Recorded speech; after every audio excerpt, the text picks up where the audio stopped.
नमस्कार, तुम्हा सर्वांचं होम कुक्समध्ये खूप खूप स्वागत आहे। आणि आज आपण होम कुक्समध्ये बनवत आहे भरलेली मिरची। तर मंडळी, नेहमीप्रमाणेच ही सुद्धा रेसिपी अत्यंत साधी सोपी आहे, त्यामुळे तुम्ही हा व्हिडिओ शेवटपर्यंत नक्की पहा। आणि तसेच आपल्या का सुक्या भाजीमधील हा एक अत्यंत छान असा पर्याय आहे की जो आपण झटपट बनवू शकतो। म्हणजे आपण जे यामध्ये सारण बनवणार आहे ते आपण एकदाच बनवून एक 10 ते 15 दिवसासाठी एकदम बंद डब्यामध्ये घालून आपण फ्रीजमध्ये ठेवून देऊ शकतो आणि आपण आपल्याला जेव्हा वापरायचा आहे तेव्हा सुद्धा आपण वापरू शकतो। त्यामुळे तुम्हाला जर का माझा हा व्हिडिओ आवडला तर मला कमेंट बॉक्समध्ये नक्की सांगा आणि तुम्हाला अशा छान छान रेसिपी पाहिजे असतील तर आपल्या होम कुक्स या यूट्यूब चॅनलला नक्की सबस्क्राईब करा। चला तर मंडळी, आता वेळ न घालवता आपण रेसिपीला सुरुवात करूया। त्यासाठी इथे मी तवा गरम करायला ठेवलेला आहे आणि या तव्यामध्ये मी सुरुवातीला तीळ भाजून घेणार आहे। तर तीळ इथे मी अर्धी वाटी घेतलेले आहेत आणि त्याचसोबत तुम्ही इथे बघू शकता की मी अर्धी वाटी शेंगदाणे सुद्धा घेतलेले आहेत, परंतु शेंगदाणे मी आधीच भाजलेले होते त्यामुळे मी आता भाजणार नाही। आता जे हे आपण तीळ आहेत ते आपण भाजून घ्यायचे आहेत। तीळ भाजल्यानंतर इथे मी 1 चमचा जिरे भाजून घेणार आहे आणि जिरे भाजून झाल्यानंतर याच तव्यामध्ये मी 1 छोटा चमचा तेल घेतलेला आहे आणि त्यामध्ये मी 1 वाटी पूर्ण भरून असं बेसन घातलेलं आहे। आता हे बेसन आपण वास येईपर्यंत खमंग छान असं भाजून घ्यायचं आहे। जसं की मी तुम्हाला थोड्या वेळापूर्वी सांगितलं की आपण हे मिश्रण तयार करून फ्रीजमध्ये ठेवू शकतो, त्यासाठी हे जे बेसन आहे ते एकदम व्यवस्थित भाजणं जास्त गरजेचं आहे। आणि जेव्हा आपण बेसन छान खमंग भाजतो तेव्हा आपल्या मिरचीची चवसुद्धा एकदम छान येते। तर इथे मी रंग बदलेपर्यंत मस्त खमंग असं बेसन भाजून घेते आणि इथे तुम्ही बघू शकता बेसन भाजतंय तोपर्यंत मी इथे वाटण तयार केलेलं आहे। तर यामध्ये तीळ आणि शेंगदाणे हे मी बारीक वाटून घेतलेले आहेत। तर हे असे एकदम बारीक म्हणजे एकदम पावडर केलेली नाही, तर थोडेसे जाडे भरडे ठेवलेले आहेत आणि वाटून घेतलेले आहेत। तर आता इथे आपलं बेसनसुद्धा भाजत आलेलं आहे। आता यामध्ये आपण काही मसाले घालणार आहोत आणि ते सुद्धा छान असे भाजून घ्यायचे आहेत।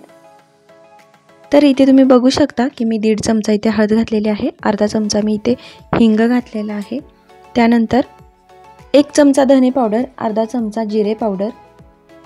आता यानंतर आपण घालतोय चवीप्रमाणे लाल तिखट। मी इथे 2.5 चमचा लाल तिखट वापरलेला आहे, तुम्ही तुमच्या आवडीप्रमाणे कमी जास्त करू शकता। आता हे सगळे मसाले आपण पुन्हा एकदा भाजून घ्यायचे आहेत, पूर्ण एकजीव करायचे आणि त्यानंतर आपण एका ताटामध्ये हे मिश्रण काढून घ्यायचं आहे। आता या पिठामध्ये जे आपण वाटण तयार करून घेतलेलं आहे ते सर्व घालायचं आहे आणि मस्त असं हाताने एकजीव करून घ्यायचं। त्यानंतर यामध्ये आपण घालतोय चवीपुरतं मीठ। तर मंडळी, इथे मिरचीचं सारण तयार झालेलं आहे। आता हे तुम्ही बंद डब्यामध्ये घालून जवळजवळ 15 दिवस असंच फ्रीजमध्ये छान ठेवून देऊ शकता। आता यानंतर आपण पुढची प्रोसेस करतोय। इथे मी अशा लांब उभ्या ज्या मिरच्या असतात त्या घेतलेल्या आहेत, स्वच्छ धुतलेल्या आहेत। तर आता याला आपण मधून थोडंसं कापून घ्यायचं आहे। आता याचे 2 भाग करायचे नाहीत, तुम्ही इथे बघू शकता की मी कशा प्रकारे करते। फक्त असा कट मारायचा आहे आणि ते उघडं करून घ्यायचं आहे।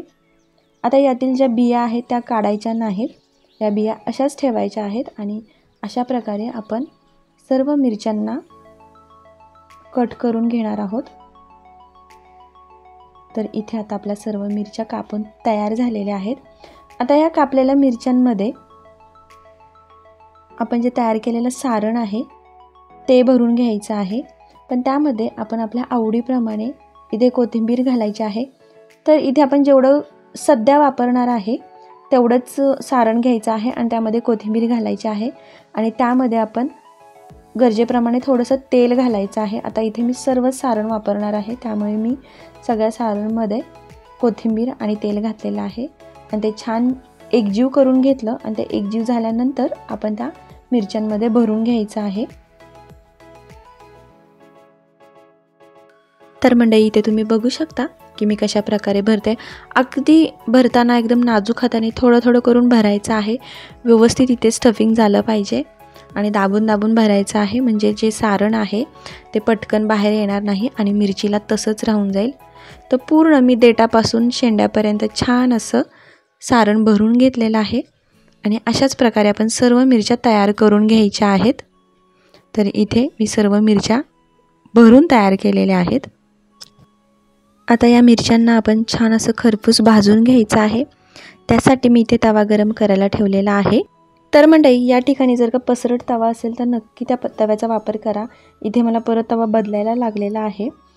तर या ठिकाणी तवा गरम झाला की मी सुरुवातीला 2 चमचा तेल घातलेला आहे आणि तेल छान तापू द्यायचं आहे आणि यानंतर एक एक करून मिरची आपण यामध्ये सोडायची आहे। तर तुम्ही बघू शकता की मिरची सोडत असताना की पूर्ण ती तेलात बसली पाहिजे।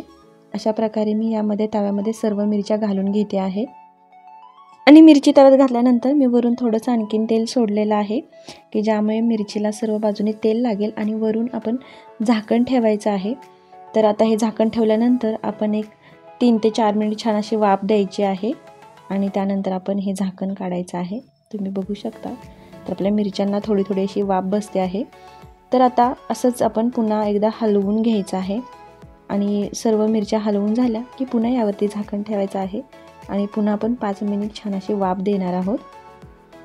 तर मंडळी मिरची उलटसुलट करत असताना प्रत्येक मिरची उलटलेली आहे याची खात्री करायची आहे आणि त्यानंतर आपण व्यवस्थित भाजून घ्यायच्या आहेत, कारण आपण जेव्हा त्या छान खरपूस भाजतो तेव्हा त्या मिरच्यांना छान अशी चव येते। तर आपण सुरुवातीला एक 7 ते 8 मिनिट झाकण ठेवून व्यवस्थित भाजून घेतोय आणि आता या ठिकाणी तुम्ही बघू शकता की मिरच्यांना मस्त अशी वाफ बसलेली आहे आणि मिरच्या शिजायला सुद्धा लागलेल्या आहेत। तर आता आपण पुन्हा एकदा परतवून घेऊया। तर मंडळी सांगितल्याप्रमाणे प्रत्येक मिरचीची बाजू ही पलटवून घ्यायचीच आहे, कारण आपल्याला प्रत्येक बाजू छान भाजल्याशिवाय ती छान खरपूस होणार नाही, क्रिस्पी होणार नाही। तर असं करत करत आपण एक 3 ते 4 वेळा छान अशा मिरच्या उलटपालट केलेल्या आहेत आणि तुम्ही इथे बघू शकता की मिरच्या छान अशा त्या तव्यामध्ये पसरून बसत नव्हत्या, म्हणून मी पुन्हा पसरट तवा घातलेला आहे। त्यावरती थोडंसं मी पाण्याचे शिंतोडे सोडलेले आहेत आणि पुन्हा झाकण ठेवलेलं आहे आणि छान अशी वाफ बसून देणार आहे आणि पुन्हा आपण व्यवस्थित भाजून घेणार आहोत। तर आता यानंतर पुन्हा आपल्याला तव्यावरती झाकण ठेवायची गरज लागणार नाही, कारण मिरच्या छान अशा भाजलेल्या आहेत, शिजलेल्या आहेत आणि आता आपण अशा छान अशा खरपूस भाजून घ्यायच्या आहेत। तर साधारण इथून आपल्याला एक 2 ते 3 मिनिट जातात मस्त अशा मिरच्या खरपूस भाजून घेण्यासाठी आणि या ठिकाणी आपल्या मस्त मिरच्या तयार झालेल्या आहेत। तर मंडळी कशी वाटली माझी रेसिपी मला कमेंट बॉक्समध्ये नक्की सांगा। आवडल्यास ट्राय करून तुम्ही नक्की पहा आणि अशा छान छान रेसिपींसाठी आपल्या होम कुक्स या यूट्यूब चॅनलला नक्की सबस्क्राईब करा।